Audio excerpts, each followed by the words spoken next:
It's a bucket and a foul. Breakaway. Io. Oh, meet me at the rim and don't be late. Give me the hot sauce. Did you not get the memo? Derrick Rose can go upstairs. Oh, he's for Gimme. The steal. Wait for the lead. Yeah. Big time plays. Big time plays. Gimme for the win. Go! My God. I cannot believe it. Welcome into a brand new edition of the Gimme the Hot Sauce podcast. We're coming at you from three different fronts. I'm at my home in the western suburbs. Stacey is in Oklahoma City getting ready for the Bulls Thunder game on Friday night. And Tim is holding down the fort. Tim, how you doing over there? All alone, just by myself.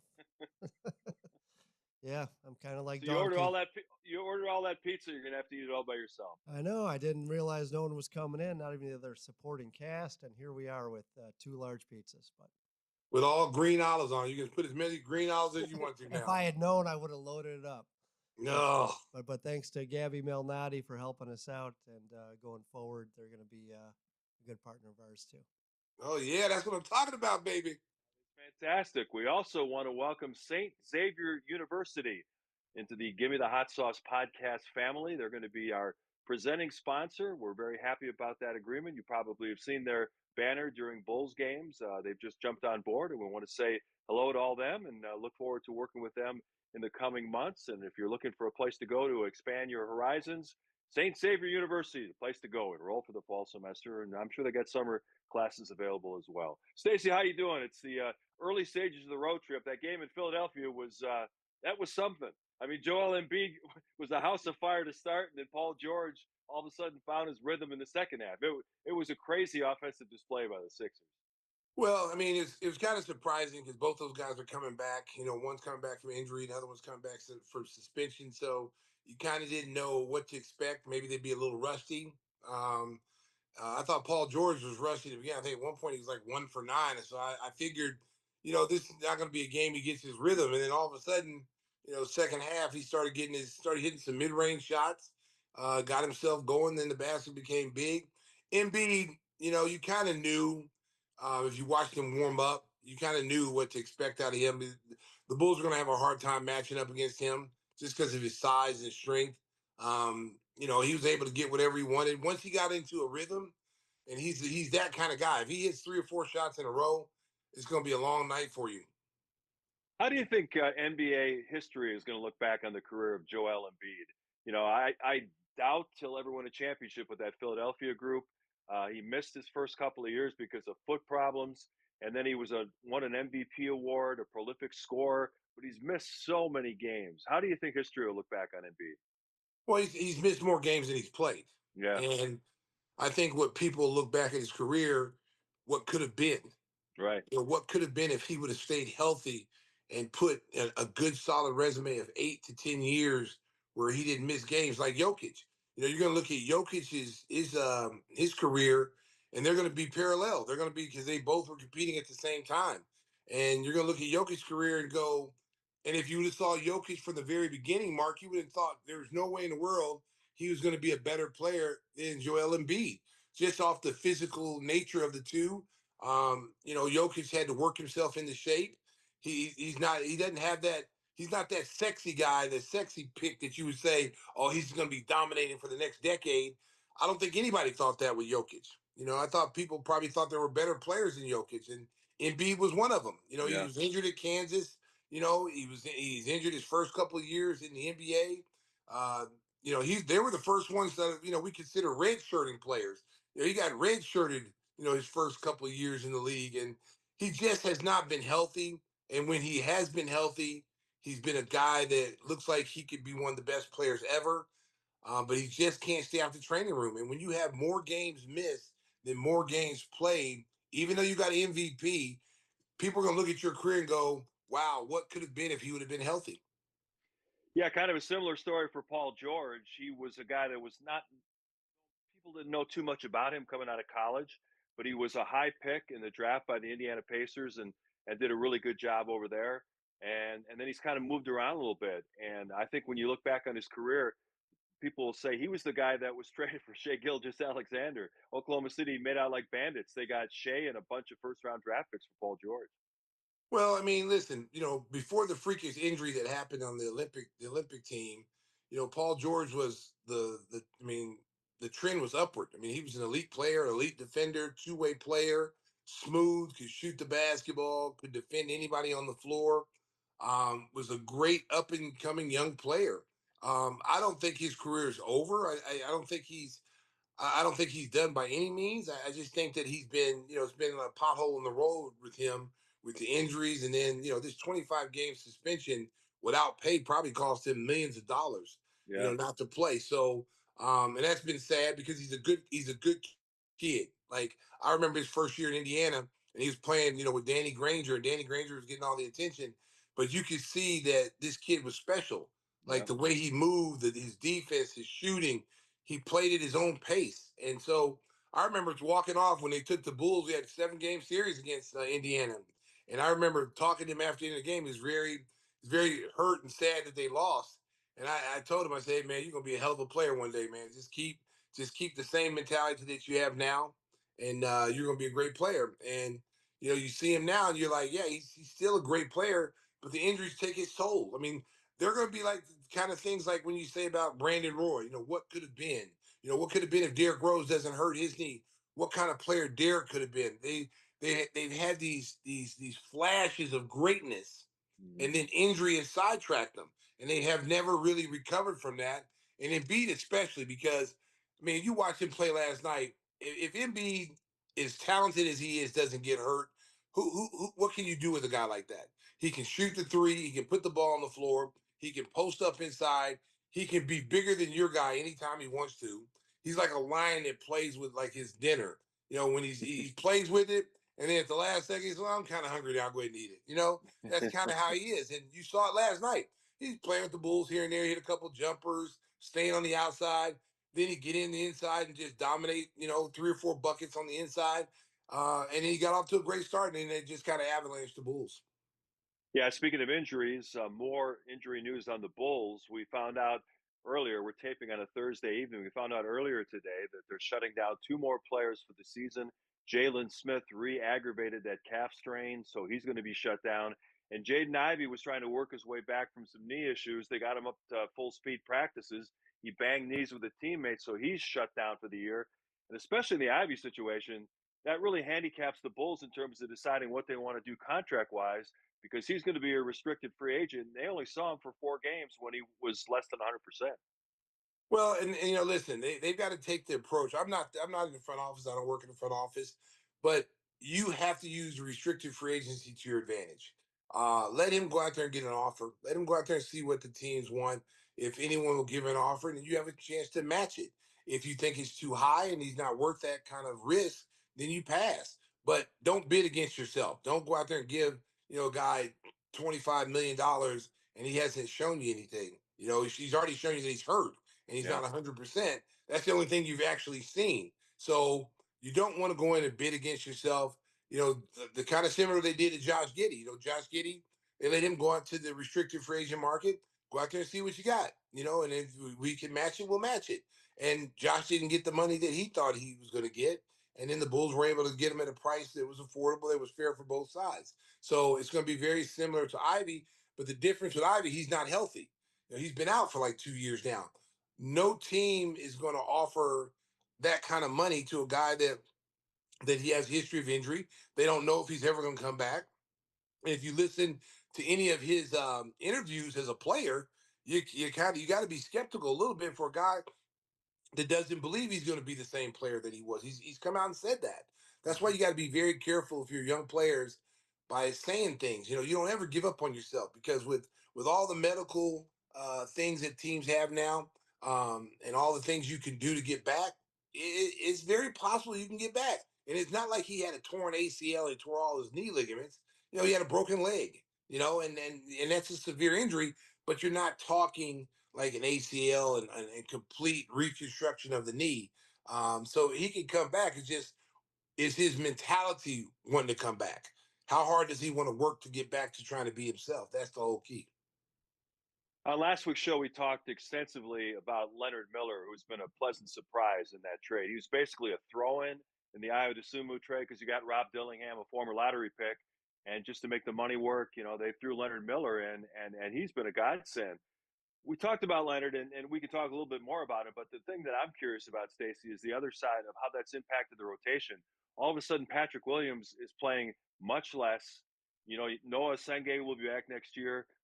I'm wondering what's Patrick Williams' future. Obviously, he's under contract for 3 more years. He's going to be here, but it seems like he's really fallen out of favor in terms of the way Billy constructs his rotation, because they are lucky to get 10 guys, and he's still not playing much. Well, I mean, Patrick, this is, Patrick's 6th year. And, I mean, so you have to go by what you've seen in Patrick for 6 years. I mean, how much more is he going to get better? How much more is he going to get worse? Right now, after 6 years, you kind of know. I think any player after 6 years, teams know what kind of player they're going to be. So you have to take the same approach. Patrick, 6 years, like, we all are waiting for him to turn the corner. You're waiting for him to, like, that bell to go off, but it's year 6. Next year will be year 7. And now you're seeing a kid like Leonard Miller, who this is his really rookie season. He didn't play Yeah. it all last year. So now this is his rookie year, and he's showing you that he is a really viable player that can be in your rotation next year. He's got size. He's bigger than Patrick as far as height is concerned. He's 6'11". He's got long arms. He can play, 5, 4, or 3, whatever position you need him to play. And he defends at all those positions. He can shoot the basketball. Of course, you're going to have to live with some of the things he's been in. I think he's got 8 or 9 games now, double figures, and this is a guy who he's played more minutes with the Bulls than he's played his whole entire career. And with minutes, he's showing that, hey, I can be on this team. I could be something that you guys have been looking for. A guy that can play multiple positions, a big wing, pair him alongside Modest, and you got 2 guys that are 6'10", 6'11", that are manning your wings. And that's a great thing to have, and he's cheap. It's not like you got to pay him a Yeah, lot of money. He's right. on his rookie deal. So, the Bulls got, I mean, listen, they got lucky on that situation, because I don't think in a million years that they were even considering him like that was a big acquisition. Right. I think it was more of the Dillingham deal, which, Rob is turning out and showing you that he's got potential as well. I mean, he's put 7 or 8 games together where he's got double figures now. He's playing minutes. So both those young kids, they're experiencing their rookie year right now. And if you just take away what they did last year, because it doesn't count, they didn't play.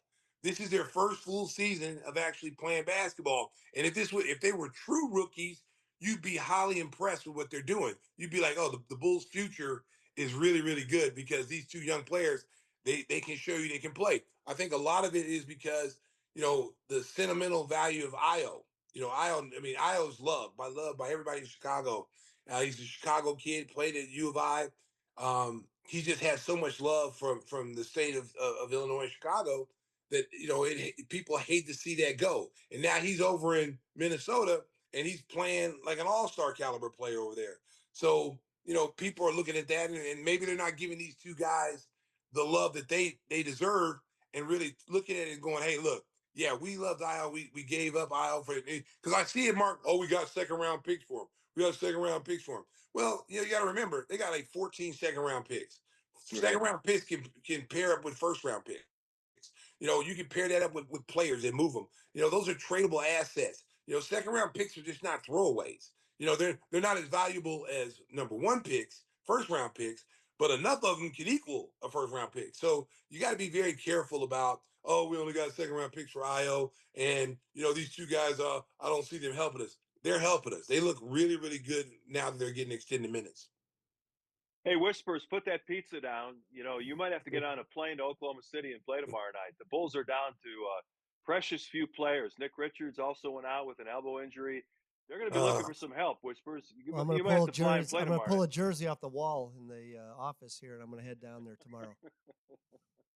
Mark, don't encourage I'll be that wearing behavior, number Mark. 21. I got a free Mark, pass with Stacey to wear it, so I'm good. Mark, don't encourage that, because he might just do it. Okay, don't do it, Mark. Don't even say that. Don't even mention that. Don't even mention. Put that in his head, because I can see him walking out there looking like Will. Will.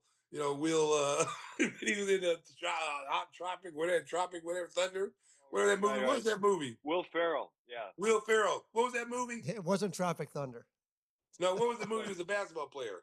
It was called the Tropics was the team, but what was that called? Yeah, he was Major, a, not Major League, but a name like that. What's that it called? was.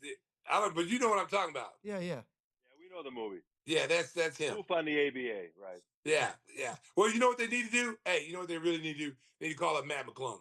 You got a spot now. The Bring all-time him up. leading scorer in the G League now. It's time. It's time to take a good look at him the last part of the season. Like I said, I'm not in the front office. I can't make these decisions.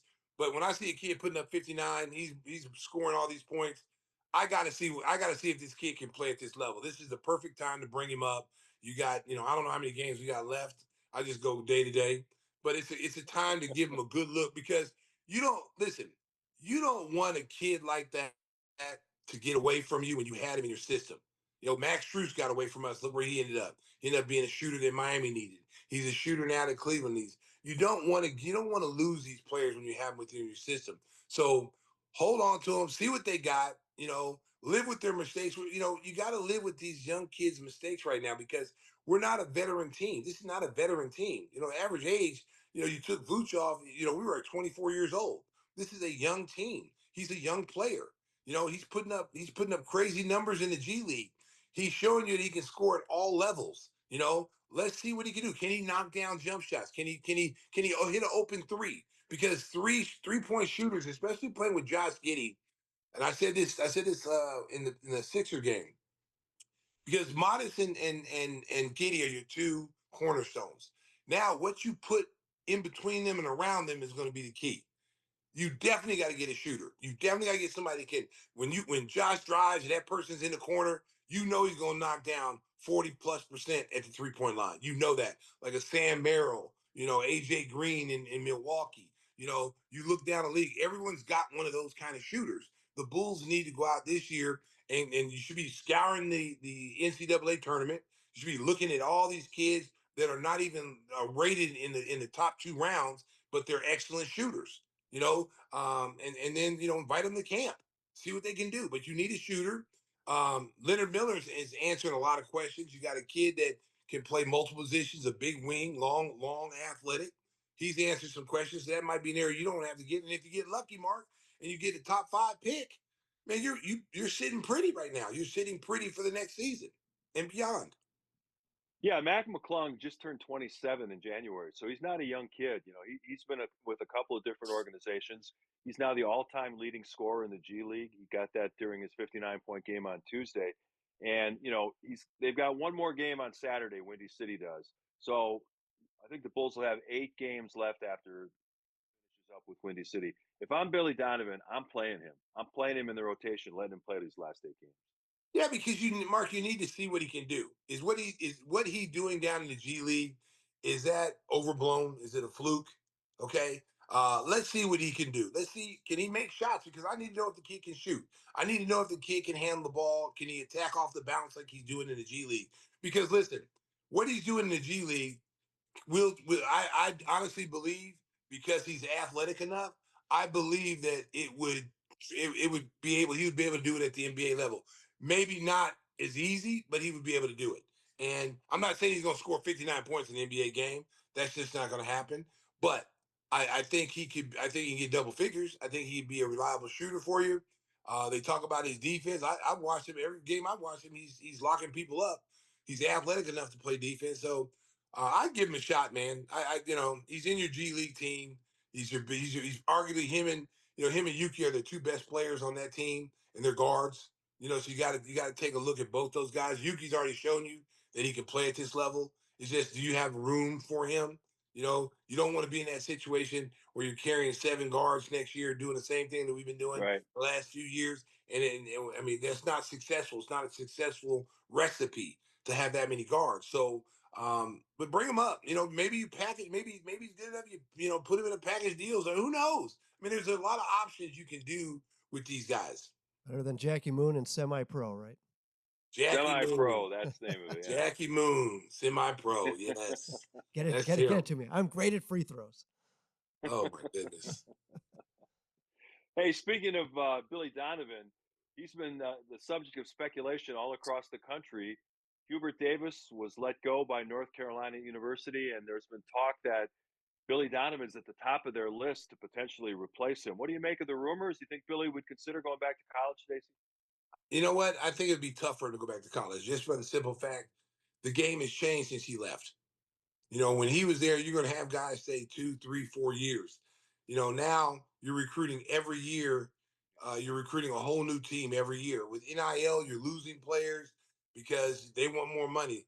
Kids normally transfer because it's more of an opportunity to play somewhere else. Now it's we're leaving because I get more money over somewhere else. And I may be a player that's playing, let's say playing at Florida, and I'm the ninth or 10th man. I'm averaging 6 points a game. My NIL deal is like 15,000. Okay. Now, back in the day, you transfer for more opportunity to play, to get in the lineup somewhere else. Right. Now it's like somebody offers me, I'm making 15,000, and let's say Texas A&M comes in and say we'll give you 100,000 to come play with us. That kid is not leaving for a better opportunity to play. He's leaving for the money, and the grass ain't always greener on the other side. So these kids have to kind of look this through and think this through because like some of them this will be the most money they ever make. Okay, I get that. So you might as well try to cash out when you can. A lot of guys are not getting to the NBA. They're not going to see NBA money. So they got to do what they can do. If that means transferring every year to get more money, then they got to do that. But the kids who have NBA aspirations that are that people know that are NBA talent, those guys need to stay in one place and learn, mature, learn. If you playing for a good coach too, because that means a lot playing for a really good coach where you're going to be NBA ready when you whatever you decide to leave, you're going to be NBA ready. And you got to start taking that into consideration as well. Yeah, the game that cost Hubert Davis's job was a opening round game in the NCAA tournament. North Carolina was up by 19 points against VCU. They wound up blowing the lead and losing in overtime. The tournament again has been pretty much chalk outside of that game and Iowa beating Florida, which was a crazy upset. That last play where Florida's defense basically fell asleep and left that kid wide open in the corner to shoot the three. I mean, terrible execution. And then they run the play back and don't even get a shot off. I mean, that was just horrible for the defending champs. Well, I mean, listen, and that's what makes the tournament so special. Anybody can be beaten on any given day. Doesn't matter what your record is. You know the problem is it's really not a problem. The good thing about college basketball now, the parity is equal basically because you're getting high Division One major players transferring the high points and all these Yeah. VCUs and all these smaller schools, and those schools have money. They have NIL money. So now, 5 years ago, no one would go to VCU or High Point. They'd have no chance to get a player like that. Now you're able to go get, the kid from Oklahoma, and you're paying him 500 grand to come there, and he's coming, and he boosts your team. He boosts the energy level of the crowd. People want to come see you play because you're winning games now. So NIL is kind of like balance it out a little bit. Duke's still going to be Duke. Duke's always going to get players. North Carolina's always going to get players. Kentucky is always going to get good players. But the thing they have a disadvantage now is those kids would stay 2, 3 years and they'd help win championships. Right. Now them kids is leaving. They're leaving after 1 year. It's a Yeah. pit stop. Look at Darren Peterson for Kansas. He missing all the games. Load management as a 17-year-old. Really? And then you get into the tournament and you haven't even played with your teammates long enough to get a chemistry. So now you want to play 30 minutes in a tournament, but you weren't doing that all year long. So you haven't built up any chemistry or any rapport with your teammates. They don't know where you want the ball. You don't know where they want the ball. So now you get in tournament time where you're playing against a team that doesn't care they're playing against Kansas. They want to play against Kansas. And you end up losing to a team you probably should have beaten because you don't have any continuity as a team. And that's what NIL does. NIL, you got different teammates every year. We just had a situation in Oklahoma. A lot of people were down on Porter Moser in Oklahoma Yeah. and, basically saying, a lot of people wanted him fired. I'm one of the main people that supported him as alumni because you can't blame Porter Moser when you're not giving him the weapons and the resources he needs to compete in the SEC and in college basketball. You can't be a mom and pop store trying to go up against Amazon. It's just not going to happen. Amazon's going to overpower you. Yahoo, Google, they're going to overpower the small businesses. And that's what you're seeing. If you don't give the person the resources And I don't care how great the coach is, because Porter Moses has proven to be a great coach. He's taken subpar average teams to to the tournament, making deep tournament runs at Loyola. So there's no way in the world I don't believe he's a great coach. I've seen it.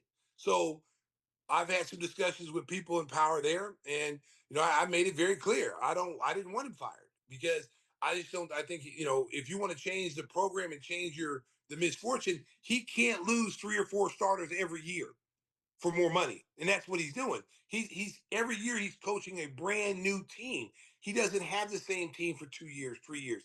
The NIL is killing that. And as long as there's a bidding war for any team, it doesn't matter if you're North Carolina, Duke, doesn't matter who you are. If someone's going to pay a kid, if you're making 200,000, but another team's going to come in and pay you $1 million, they're going to the team. They're going to pay you $1 million.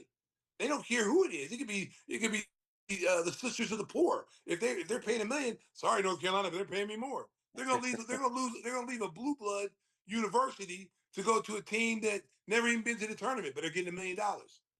And what it's happening too is it's destroying the ability of schools to try to develop any kind of chemistry, any kind of continuity in their programs. I heard, I don't know if you remember Hunter Dickinson. He Yeah, played like 3 years at Michigan, then he the guy that transferred stayed to in school for Kansas. like 10 years. He was in school like 10 years. And then he was on a podcast. He's now playing for the Pelicans G League team. He was on a podcast this week. I don't know why anybody wanted him, but somebody put him on a podcast and it made its way to the X. And he was belly aching about the fact that there was no chemistry. The attitude in the locker room was terrible. Well, you're the symbol of that by leaving Michigan, where you're probably making $1 million, to get $2 million at Kansas. And then you play 1 year, the team gets knocked out early in the tournament, and you're complaining there's no chemistry. Well, you're a symptom of the whole larger issue. Well, it's the same time. It's the same thing about that kid from U of I that transferred to Kansas State and got more money at Kansas State. And he was Yep. a star. He was a star at Illinois. Probably would have went to the NBA had he stayed there. But he G League decided to go too. with what's his name? He's in the G League too right now, so he's Yeah. not playing in the NBA. So, but he transferred to Kansas State for more money, and got booed on the floor every time he was on the floor. They booed him Coleman because he Hawkins is his name. Hawkins. Coleman. Yes, Yeah. yes, and he couldn't make a shot at Kansas State, and he was getting booed by the student body. He got overpaid. People are saying he sucks, and that's why I always tell these kids, like, why would you leave a program, that you're the main focus? The team is geared for you. You go somewhere else, you're not guaranteed, even though you're getting more money in NIL, you're not guaranteed to be the same player you were in another system that you were in a system that you left. So it's a gamble. It's a tremendous gamble. And are you really, if you're an NBA aspiration player and you believe you're an NBA player and people believe you're an NBA player, are you willing to take that risk for just another $1 million more, 250,000 more, to go to a different system, a different program, and have to compete against a new teammates? That Right. somebody might be a late bloomer. A kid might have been a freshman that has a talent. Maybe he grew 3 inches. Now his game has exploded sophomore year, and now he's the main guy. And you Right. left where you thought you were coming there to be the main guy, and now you look like a bust because the kid at Kentucky. They paid money. I forgot where he came from. They paid him a lot of money to come to Kentucky. I think he averaged 6 points a game. Hey, Yeah. It's Mark, I think crazy. I think you and I could manage King NIL Consulting starting next month. Yeah, just a small percentage of that would be Yeah, worth a just whole a lot. small piece, a little piece of It's that just it's NIL just money. crazy. It's just crazy, Mark. I mean, because it's really hurting the game of college basketball. And now you're getting NIL in high school.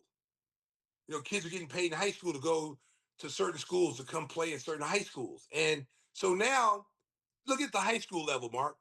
If the high school player is getting paid more than the coach, what can the coach tell that kid?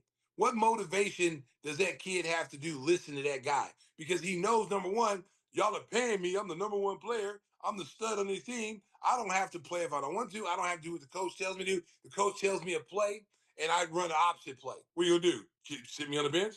You'll get fired before I do. So you're creating this environment to these young kids where they're empowered because of the money that they make. And when they get to the NBA, they find out if they go into certain organizations, they don't care. You'll sit on the bench if you ain't one of the better players. Now, some of the bad teams might let him do that stuff. Darren Peterson, he gets on a team, let's say he gets on a team like Denver, or he gets on a team, he's going to be a lottery pick. So let's just say he gets on a team that's like a winning team, Oklahoma City. You think Darren Peterson, because Oklahoma City does have a lottery pick. You think Darren Peterson's going to be pulling that, I'm sitting out today and I'm tomorrow, I'll gladly Nope. pay you Tuesday for a hamburger today? No, not on a championship caliber team. He might not even get on the floor. So you trying to pull what you did in Kansas is not going to work. But he could get away with that on some other teams. He may get away with that, down playing in Sacramento. He may get away with that somewhere else. Who knows? Maybe he pulls that with the Bulls. You never know. You never know. But you're not getting away with the teams that are trying to win. Hey, Whispers, how's your bracket looking? Actually, so I'm in the 65th percentile, so it's not too bad. It's like your academic career. Yeah, it's wow. It's about the same. Mark, that hurt. I had to charm my way Kind through of stunned school. there, Stacey. I got him on a standing 8 count on that one. Mark, that hurt him because he graduated from Harvard too. Northwestern. He's got degrees everywhere. That hurt him, Mark. It doesn't mean you're smart. That is true. Yeah. All right, we're going to talk a little more NBA, talk about the races in both conferences. But first, we'll tell you about one of our great sponsors, our buddy Jeff Vukovich. He'll take care of all your insurance needs, auto, home, and business. You can contact him at jeffvuk.com. That's VUK.com. He's my insurance agent. He can be yours too. His phone number, 847-825-4783. Stacey, can we hear a jingle all the way from Oklahoma City? Nationwide is on your side. You know what, Mark? I was so mad last night I didn't even sing it. I didn't even sing it, Mark. Mark, I was just like, Nationwide is on your side. After the way it was going, I was like, oh man, I was not in the mood to sing the Nation. So I apologize to my man Jeff. He didn't get the golden pipes. He got the angry pipes. Wow. You fall down by 47. Yeah, that's a long hill to climb. That's a long hill to climb, and there's no singing that's gonna make that feel better. Well, Jeff didn't want to be associated with it anyhow. He probably turned it off after the first quarter. Yeah. All right, we're coming back with more NBA talk on Gimme the Hot Sauce. Back on Gimme the Hot Sauce, a lot of things are going on in the NBA. The playoff races are tightening. Teams are really playing for positioning now, Stacey, with about 10 games left for most teams in the season. The race in the East is really tight in those 2, 3, 4 spots. In the West, you've got Denver, Houston, battling for position, trying to get home court advantage in round one. What are the storylines that you're kind of watching as the season winds down? Well, I think you're watching in the East. I'm watching what Cleveland does. I think in Detroit. Detroit without Cade Cunningham with the collapsed lung. I think everybody thinks they're going to take a hit. The last part of the season, and then you don't know. What Cade's situation is going into the playoffs. Does he miss the first round? Does he come back? When does he come back? It hasn't been really.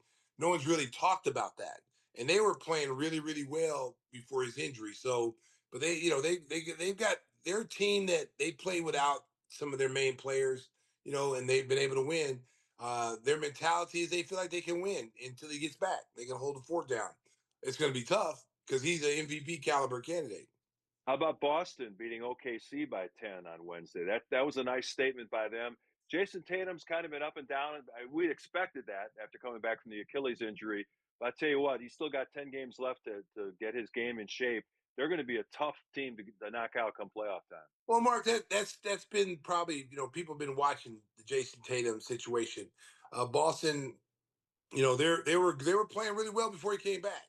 And now that he's back, there've been some kinks in the armor, and he's having a hard time adjusting to what they've been doing. Now when he left, he was the main guy. Now you come back from injury and you want to be the main guy again, but you got to understand Jaylen Brown has ascended to another level. Right. Now. So now that's kind of hard personally to not be 100% and then playing second fiddle to someone else and maybe even third fiddle because Derek White has been playing really well. There's been a lot of guys that have played well, and now he's got to find out how he can help this team. It's not about being the number one, number two guy with him. I think in his mind, he's got to say, how can I help this team win a championship? Where can I put my talents and skill set into a pecking order? I might have to be the third option this year because I am coming back from a devastating injury, and these guys were rolling before I came back. I got to put pride and ego to the side, and whatever role Missoula has for me to play, I got to play it to my best of my ability. So I still think that they're a team that could get out of the Eastern Conference. But I still would say, I mean, boy, I tell you what, man, the Knicks look good. The Knicks are starting to look good again, even though Mikal Bridges is struggling from the field. He's not making any shots. And in order for them to get, past to get deep in the playoffs, he's got to make shots. If he doesn't make shots, then that puts a lot of pressure on Karl Anthony Towns, puts a lot of pressure on Jalen Brunson, and just puts a lot of pressure on their perimeter game because they definitely need him to make shots. He's struggling. I tell you, a team. I said this last night. I'll tell you a team to watch out for if they're healthy is Philadelphia. I'm telling you right now, it would not surprise me if when they're healthy, they come out of the East because Embiid has probably looked the best I've seen him in some time now. Like last night, Yeah. he was moving well. He didn't have any kind of hitch to his game. He looked like he was healthy, and that was a scary Embiid because honestly, Mark, he could have scored 50 if he wanted to last night. Right. I mean, the scoring was that easy for him. And so if he's healthy, and then you get Paul George, if Paul George can find his rhythm before the playoffs, because he missed 25 games, and he missed games before that with injury, so he's been out for a while. So if you got to get him in a rhythm very quickly. So they got to play him. They have no time restrictions for him, so he can play 30 minutes a night. Edgecombe looks like he's the real deal, man. That kid's shooting the basketball very, very well. He's learned how to play off of other people. And they didn't even have Maxey last night. So Yeah, imagine if they Maxi's been had out. Maxey. Yeah, he's And been out Maxey, for 8 or 10 games. yeah. So if Maxey could have played if he really wanted to. They're giving him rest. But you throw a healthy Philadelphia team, they got a bench with, you got Kelly Oubre coming off the bench. You got some guys you got some guys where I think they're gonna miss is they should have kept McClung. They should have kept him. Yeah, They gave up on him way too quickly because he's scoring coming off your bench for you. He gets you 18, 20 points off the bench. And I think they're going to feel that later on. But for right now, if they get Embiid healthy and he doesn't have any kind of ill effects of knees or backs, last night he had an oblique injury that kept him out. But he didn't he was spinning. He was spinning on the block, and that oblique. It takes when you spin, you got to get that oblique in there. And he had no ill effects of that last night. He looked healthy. Paul George got hot in the second half, and Edgecombe looks like he's getting single coverage now. Because when you get Embiid out there, you don't get double and triple teams. So now, yeah. as a rookie, you're gonna be wide open. Some of the shots he's getting is because Embiid's presence on the floor. You get Maxey, who's going to demand a lot of attention. These guys are going to get wide open shots, and he can knock them down. You look at the bottom part of the Eastern Conference playoff picture, Stacey. You've got Toronto, Philadelphia, Miami, Charlotte, and Orlando are all within 2 games of each other. It's going to be crazy down the stretch because nobody wants to be in the play-in because you could be out just like that. So right now, Toronto's in 6th place, but they're just a half game ahead of Philadelphia and Miami. So it's crazy how this is going to wind down. Obviously the Bulls won't be in the play-in this time around, but that's a dangerous place to be because one loss you can be done. Well, I mean, if I look at it like this: you got a young team, any kind of playoff experience is helping you. But if you got a veteran team, you're in the playing game. You definitely don't want to be in that game. Of course you're going to try to win. Of course you're going to try to advance, but it's going to be very difficult because it's not set up for you to win coming through that way. You know what I'm saying? You better off be in the top 5, 6, and where you're in the playoffs already, and you're ready for the Right. first round. Let those teams in the play and beat each other up, and then they immediately got to play. So let's say they end the series on a Tuesday night, they got to play Thursday night. You know what I'm saying? Where you've been sitting around waiting for them, got your body healed. Just look at the Bulls the other night. At home against the Rockets, 3 days off, they look super fresh. They look like they were running, jumping, flying all over the place. And so you get some rest in the playoffs to start a first round series, and the other team is coming off of playing a night earlier, 2 nights earlier. You got an advantage there. In the West, Oklahoma City and San Antonio will clearly be 1-2, but then you've got the Lakers, the Nuggets, Minnesota, and Houston, again, only separated by 3.5 games. Battle for positioning is on, and And old man LeBron is showing signs of life late in the season. He's played really well in the stretch run. No one's afraid of the Lakers. Nobody. I mean, teams will be lined up to play them. Luka's playing out of his mind right now. He's playing an NBA MVP type of level, but no one's afraid of them because they don't play defense. So, they can score, but they can't play defense. And they haven't been a good defensive team all year long. So no one's afraid of them. The teams you need to be afraid of, here's my four in the West. You've got Oklahoma City, San Antonio, Denver, and Minnesota. Those four teams. I give Houston a puncher's chance if they had a point guard. They don't have a point guard, and that's killing them. Late game situations when you need somebody to get somebody shots or get you in the offense, they have no one to do that. They have to rely heavily on Kevin Durant to get them in their sets. They got to rely on Sangoon, who dribbles way too much. It takes him, he has the ball in his hands. He dribbled up the court against Minnesota last night, and there's like 35 seconds to go in the game. He dribbled out 25 of the 35 seconds. It's trying to make a play. So how about the way they lost? They were up 13 in overtime, and Minnesota scored the last 15 to beat them. yeah, well, you know what though? I got to put that on the coaching staff. Yeah. Don't be afraid to call timeout. Don't be afraid. Don't be afraid to let your team know, like, hey guys, we're losing this. We worked too hard to get ourselves in this position to pitch this game away. So let's buckle down on defense. Offense does not take bad shots. You got Reed Shepard and all these guys that's taking crazy shots, and it's like, you got to know who your go-to guys is in that situation. To have Kevin Durant on your team and having a guy like that and not knowing that guy should be on every big shot on your team. Like that's what we got to lean heavily on him to win this game, and that's what you do. They should have went out and got a point guard. They believe too much in Reed Shepard. And do I think Reed Shepard's a good guard? I think he's a combo guard. I don't think he's a point guard. I think he's a combo guard. He's more of a two than he is a one because at the point guard position, he looks for his shot more than he looks to get people involved. So until he changes that mindset, they're not going to go anywhere. And they got to play, Amin Thompson at point guard. He can't shoot. So when they play teams in the playoffs, they're going to sag off of him. Say, keep him out of paint, don't let him drive. So now that puts pressure on Kevin Durant. And like I said, if they had a experienced guard, if I was Houston, and I love Trey Jones, and I would not want to trade him personally. But if I was Houston and I didn't really want to, spend a lot on him, I'd have called the Bulls and say, hey, we'll give you a late first round pick for Trey Jones. Who wouldn't take that deal? Well, They a lot probably of didn't teams, do it. apparently. They probably didn't do it, Mark. I'm just speculating. I mean, I would have done that. I mean, that's what I personally would have called Houston and said, look, you guys definitely need a point guard. You guys right now are not going to get past second round without a point guard. Well, they got to be punching air. They didn't trade for Kobe White. So yeah. Reportedly it was Tari Eason for Kobe White, and the Rockets said no. Well, I mean, that's why they're going to be sitting home after the second round, going 1, 2, 3 Cancun, because you have to shoot even a guard like Mike Conley, like Minnesota was ready to part with him. Matter of fact, when we released him, they brought him back.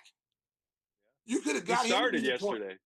He started in yesterday's game. Well, that was you. I mean, there was many options they could have done. Yeah. But from what I heard from the inside, from the people that know, they don't want any kind of like. They want Reed Shepard to develop. Okay, but you got to remember this. Yeah, we all want our first round pick to develop, but when that window of opportunity is closing to win a championship, you don't have 5 or 6 years to wait for him to develop. Right. Kevin Durant doesn't have that. It's year 18 for Kevin Durant. There's not that window is closing. Matter of fact, the only thing to get through the window for them right now is an ant. That window is almost shut, and so you can't wait for to develop a guy when your window of opportunity, a championship caliber team, is right there right now. Hey, did you guys see the latest commercial Scottie Pippen did? The Mr. Pibb thing? Mr. Pibb? Where he's talking about some things are always referred to as the second best, kind of another shot at Michael from over the top rope. Listen, I love Pip to death. But sometimes if somebody came to you with that script, you need to just say, no, I'm not doing that. I'm not doing that. If you want me to tell you why I drink it, I'll tell you why I drink it. If you want me to tell you why I like it better than Dr. Pepper, then I'll say why I like it. But keep that controversial stuff, man, because that just keeps fires going. It just keeps a feud going that doesn't need to be there. And like I said, man, life's too short, for guys to be beefing at this age. You know what I'm saying? People, colleagues are dropping every day. People are dying every day. And to have such beef with someone, you're going to feel awful bad if something happens to somebody and you weren't able to mend fences. You know what I'm saying? So let that stuff go, man. Anybody comes with you, any kind. I know you're getting paid to do it, but also understand like your credibility means something. You're the one selling the product. Mr. Pibb, if they were selling, if they were really doing so good, they wouldn't need a spokesman. You know what I'm saying? You don't see Dr. Pepper, hiring somebody, to come out and talk about Mr. Pibb. They don't care about Mr. Pibb. They know Dr. Pepper sells on its own. Well, that's Chuck Swirsky's favorite drink. They could have got the Swirsky to be their spokesman. And dance a Well, little bit. I can see Chuck doing that. This is Chuck Yeah. Swirsky. I drink nothing but Mr. Pibb. Mr. Pibb's been with me longer than my kids. It just makes me dance.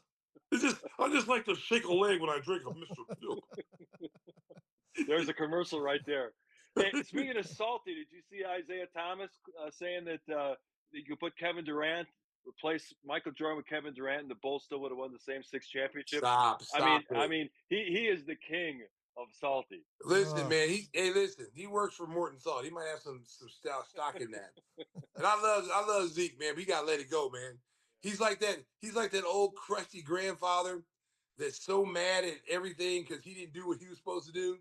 So he's mad at the world, And he's got an excuse for everything. It's always someone else's fault. Listen, man, let it go, man. It's over and done with. Nothing's gonna take away from your greatness. Nothing. You won championships. There's guys in this league that wish they'd even got into a finals. You've been to the finals. You won championship. You are one of the greatest point guards ever. It's beneath you to keep this feud going. Let it go, man. You don't have to every single time you have a chance to hit to get a cheap shot, you take it. Stop. Because it just discredits who you are or what you did as an athlete. Because you're hating on another man. There's no way in the world you put Kevin Durant on any of those championship teams and he wins 3 in a row or 6 in a row. If that's the case, he'd stayed in Golden State. He'd stayed in Oklahoma City. He would have stayed in Brooklyn. How many teams he's gone to now? Houston. He's been on multiple teams, and you know what? He doesn't win a championship without Steph Curry. That's exactly right. Okay, yeah. He doesn't win a championship without Klay Thompson and Draymond Green. It just doesn't happen because you know what? He went off somewhere else and tried to do it, and it didn't work. Because your pride and ego get in the way about, people telling you you're better than, it's Steph's team. But don't let everybody think it's Steph's team. You're the man. Man, listen, if it's all about championships and I'm going to put my legacy on the line by leaving Oklahoma City and everybody's going to hate me for leaving Oklahoma City anyway, I might as well stay with Golden State. Let's win 10 titles together. Right. Because he probably would have been finals MVP 80% of those times. And Steph was willing to say, hey, man, go out there and do you. Go get yours. I'm not worried. I'll get mine, but go get yours. There's no ego with Steph. He doesn't care who gets it as long as we win. And that's why people love him. That's why he has success because it's not ego driven. Hey, Whisters, before we talk a little baseball, I'm worried about their 401ks and their investments with the way our country's going right now. Tell them about our friend Byron, how maybe they can help them out. Yeah, we got our friend Byron at Stratos. And if you want real investment help for individuals and families and build realistic, goal-oriented investment plans, you're not trying to navigate the market on your own. You've got Byron in your corner. So there you go. It's clear communication guidance that gets you your long-term objectives front and center. To learn more and request a consultation, visit getrealinvestments.com or call Byron at 866-553-9882, and he will help you out. Yeah, Byron's a great guy. Tell him his friends at the Gimme the Hot Sauce podcast sent you. Hey, I've got my Cubs championship shirt on here, Stacey. It's been 10 years since that fateful day in Cleveland when they won the World Series. Now they've got Alex Bregman. They're hoping for big things, but opening day, a little bit of a flop. They got trounced by the Nationals 10-4. Mark, they always get us to try to buy in. They got you sporting a T-shirt, Mark. This is a good sign, Stace. No, it's not. Let's start off weak this time and finish strong.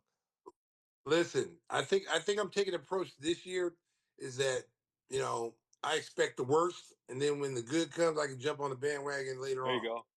But I was all in the beginning of last year, all in, and then they let me down. They didn't go out and go get pitching. They didn't go out and get the necessary tools they needed to advance to the playoffs. They felt like they can save money and win it this way, and they found out very quickly it doesn't work that way. Good thing, though, is that they are investing in their future. They signed Pete Kerr Armstrong to a 6-year extension. And then today, after the game, they announced that Nico Horner, another core player, one of the best second basemen in the major leagues, they agreed to a 6-year extension with him. So now they're actually acting like a major market team, and they're Good making moves. sure they keep their core players. Well, I mean, they have to, Mark, or you're going to lose them. Yeah. There's somebody out there willing to pay these kids what they want, because, it's an arms race right now. Yeah, it Right is. now, the Dodgers are the Yankees of the 70s and 80s. Okay. They're spending big money to win. They don't care what it costs. They don't care because they feel like they're going to get that money back anyway in the long run with TV revenue, merchandise sales. They're going to get it all back. So why not swing for the fences? If we're winning championships and multiple championships, and LA is a baseball town too. They love their Dodgers. Just like the Yankees are loved in New York. So the fans are always going to come out. They're always going to. They haven't done any renovations to their field. You know what I'm saying? It's still the same field it was for the last 15, 20 years. I mean, I don't know. Maybe they did some new seating or whatever, but they haven't moved to a new stadium. They're in the same place. They don't need it, but they don't need that. They said, hey, listen, we play baseball. Our venue is nice. It's great for people to come out and they have a baseball experience, but we're more concerned about winning championships Right. more so than what we look like on the outside fans coming in. We want to win championships. They spend money and they go out and get the guys. They need to win, and that's why they're going to continue every year. They're going to have their name in the championship game every year. White Sox opened their season 90 miles north of Milwaukee. The first batter of the game, Chase Mydroth, hit a home run off Jacob Mizorowski. So it's 1-0 Sox, and they're like, this year's going to be different. Final score from American Family Field, Brewers 14, White Sox 2. Wah, Jesus, wah, wah, man. wah. That's like a premature ejaculation. You got all excited, Mark. I thought you, Mark. Mark, I thought you was gonna I tell don't know me. if it's exactly Hey, the same. Mark, Wow. I thought you was gonna tell me that the White Sox won. It was 10-0. I was all excited, and then you hit me with, oh, they'll never make it. We're doomed. It's a Oh, sad glum. trombone, baby. Oh It's a good man, segue Mark. to our new sponsor, Cialis. yes. Viagra. Oh man, Viagra, if you're listening, that's a perfect segue to you, buddy. But yeah, Mark, I thought you was getting ready to tell me the Sox when I was all excited. I like y'all to get off to a great start. Came up just a little bit short. So, Just a little Mark, bit are they going to short. win 65 games this year? That was the call in Vegas. You got to be kidding me. They've lost 100, more than 100, 3 years in a row, and everyone's saying this is the year they stop that. A very modest goal. So you got to win 63 to avoid that. I think they can do it. I think they're going to avoid Well, losing 100. they gotta have Mark. They gotta have players on the field. Yep. Yeah. You gotta have your main guys on the field. You can't be having guys on the 15-day disabled list, 40, whatever, 60-day. No, you can't do that. You gotta see. No. They gotta be out there playing. The pitchers gotta be out there. They have so many injuries every year that kills them. Well, the great thing about baseball is they play almost every day, 162 games. Oh They're God. 0-1, both Chicago teams, but there's a long way to go. See, Mark, Everything's I going to be like your okay. optimism, Mark. See, that's Yeah, we can always count. The fans can always count on you to keep people off the ledge, Mark. But then that's right. 3 months into the season, people got pitchforks and fire, and they're coming after you. Well, they're going to have over 100 wins between them. We do know that. Wow. That's a safe Wow. bet, Whispers. I think you'd be all right with that one. Can you even bet that? Can you even bet Oh, that? I'm sure you can. It's probably not a Wow. whole lot of that you can win, but Wow, that's impressive. Oh, way to go, Whisper. I see you betting on that one. All right, time for our final feature. What are we watching? Whispers, tell the folks about our friend Andy. well, you can get your free water test with Angel Water. Find out what horrible stuff is in your water in Chicagoland, like chromium-6 and pesticides and God knows what else.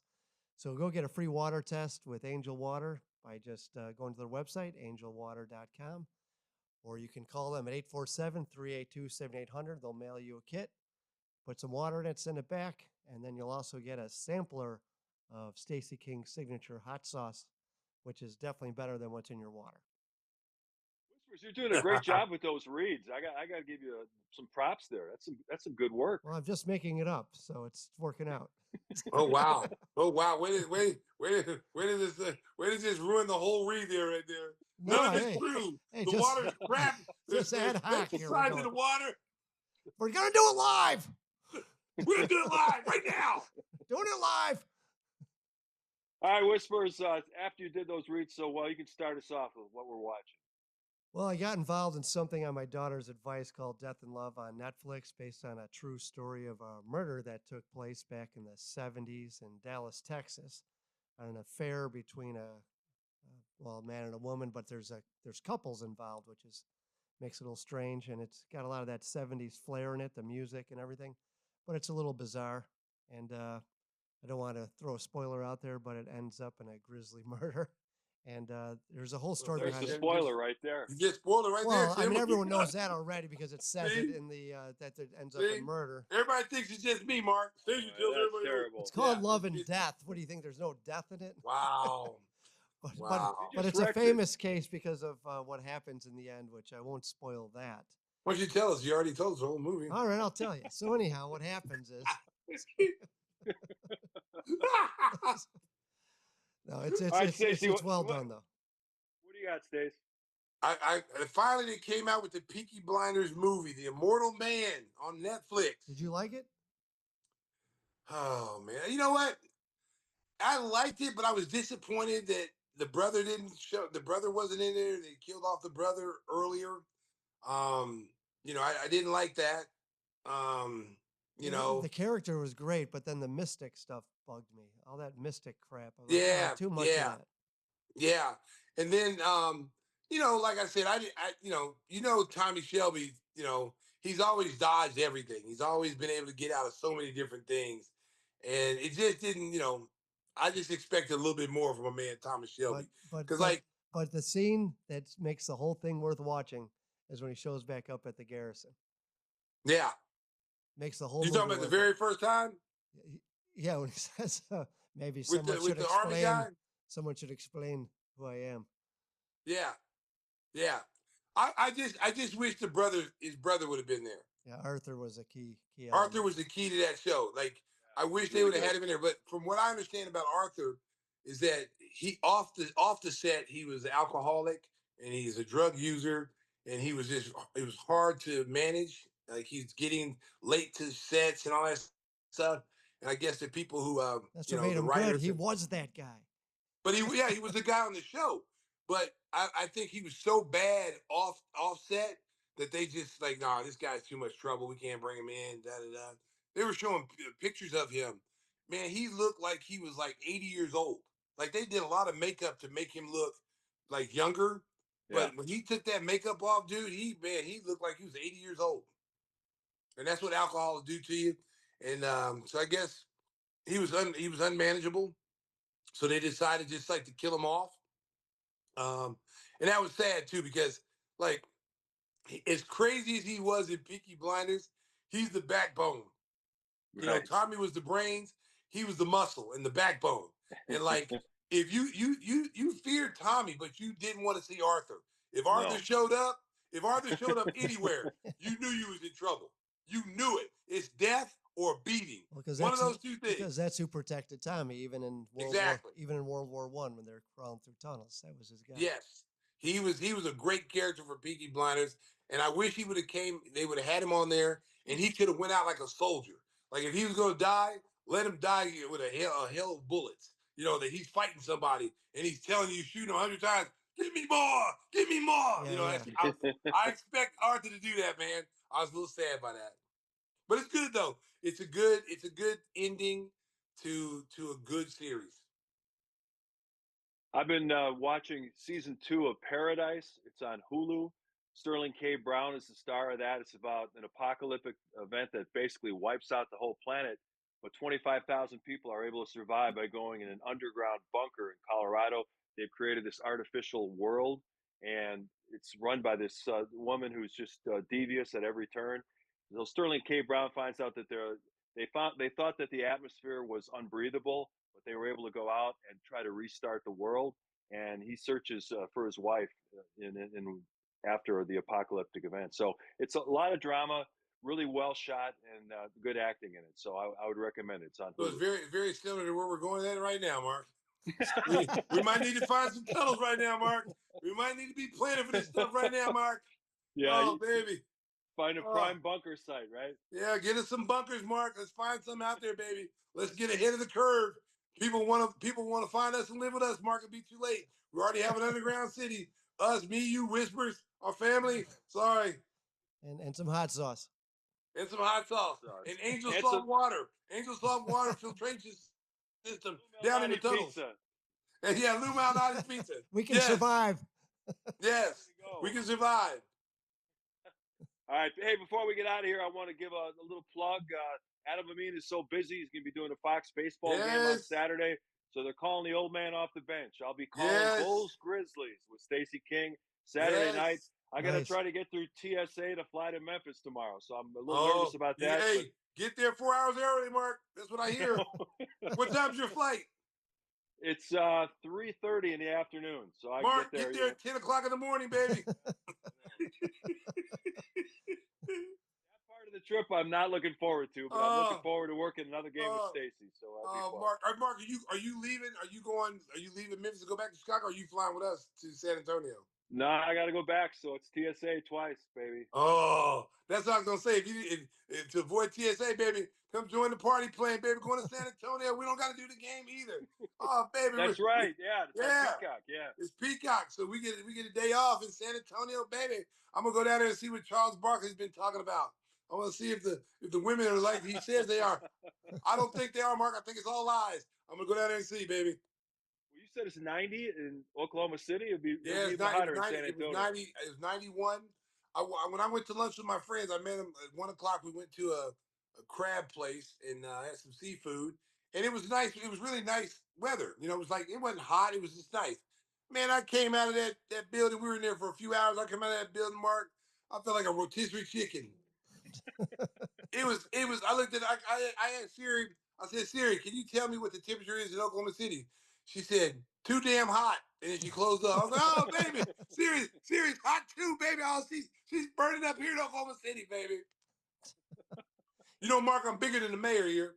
You know, I know. This is my city here. If we wouldn't have got in so late last night, we got in at 3 a.m. last night. So they had to call off the police. I always get escorted by the police when I come in. So we had to call off the governor had to call off because they had to pay him overtime to make sure we got to the hotel. So we got in so late. I didn't get the police escort. Didn't get it, man. I was a little disappointed. But it's okay though. I'll have them tomorrow for the game, even though the building's right across the street. Yeah, I've done the last 2 games in Oklahoma City. I thought maybe Adam had something against that city, but he's there, right?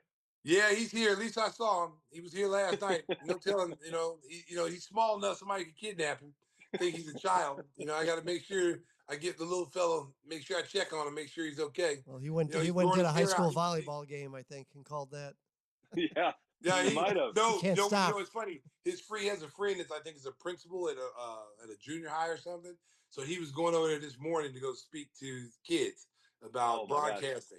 Yeah, so hey, listen, man, I'm gonna tell you something. He's one of the hardest workers I've ever seen. He's got his hands in football, baseball, basketball. He's pretty much called every sport you can possibly call. I even think he's called cornhole. I'm serious. No, a lot of excitement right, in cornhole. No, I think yes. They televised cornhole. Yeah, on ESPN. Yeah. Yeah, I think he's called it. I'm gonna ask him, but I know he's called everything, and he's a DJ on the side. It's funny when Mark Brady puts up the shot of you guys in the corner, like you're podcasting during games.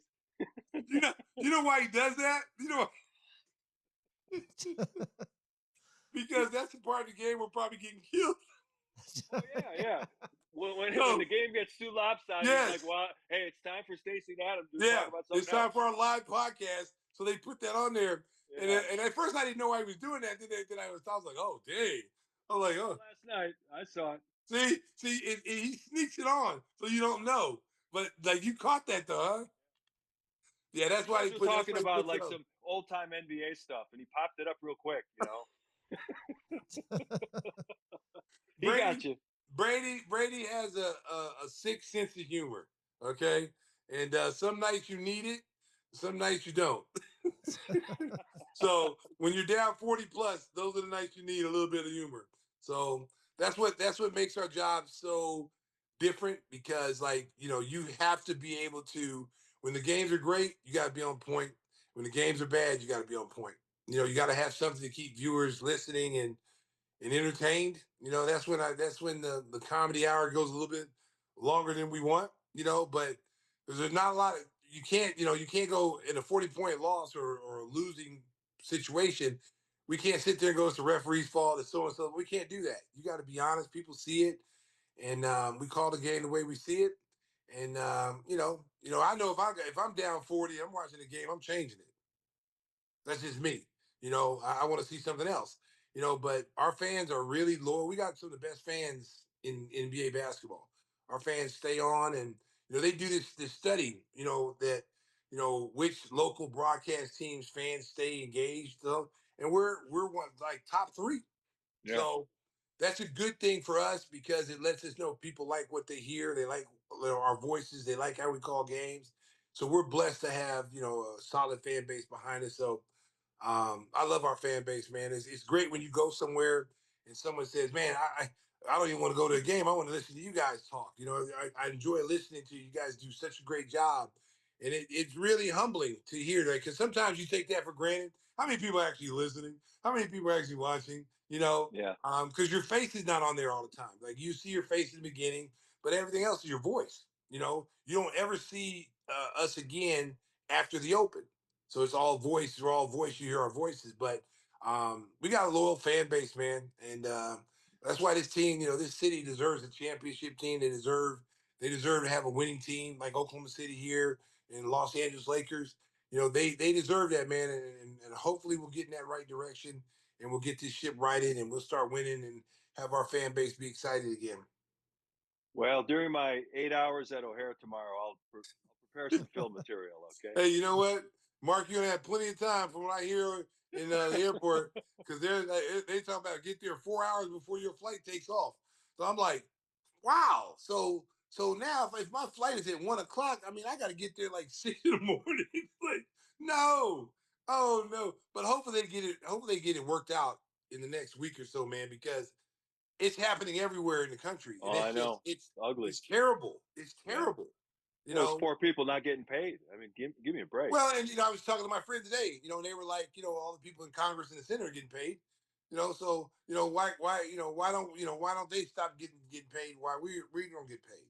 And they made an interesting point. I was like, wow, they didn't put it that way, but at the same time, man, they need to, whatever they need to do to get this log jam worked out. They need to do it, because before, Mark, a lot of people didn't go in the TSA line. They didn't do any of that. They didn't want to take the time to invest in that. Now they're pretty much like, there's an over abundance of people now doing that. The clear, remember the clear? Right. Like, right. they're backed up and clear now. Because everybody now is like, before they didn't think it was a big deal to go TSA or get that clear package, to go through. Oh, no big deal. I'll just wait. I'll just go through the regular line. Now, Mark, after sitting in line for 3 hours, the airport yesterday in Philadelphia, they had people that were lined up on the second floor, like when you get to go catch your cab. They were lined up all the way from down there, all the way up the escalators to the gates. Crazy. Well, thanks for that, Stacey. I won't sleep well tonight. I can guarantee Yeah, it. Mark, that's really Mark, uplifting. Mark, you might as well go get packed around and go to the airport tonight and just sleep in the terminal. That's what you might as well do. Okay, go ahead and there's a Starbucks in there. There's a breakfast place in there. What are you flying on? Sun Country? What are you flying on? Allegiant.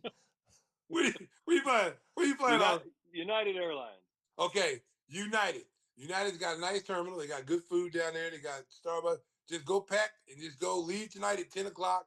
And just, bring you a little pillow and just sleep there. You don't have to worry about the long lines tomorrow.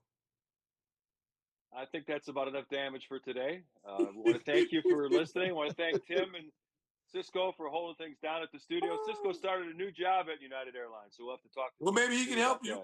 He can get me through. Walk you through. He can get me through the TSA. Maybe he can get you through a back door. Sneak me through the baggage area. Yeah, way to go, Cisco. Congratulations, boy. All right, Stacey, stay cool in Oklahoma City. I'll see you in Memphis. Yes, sir.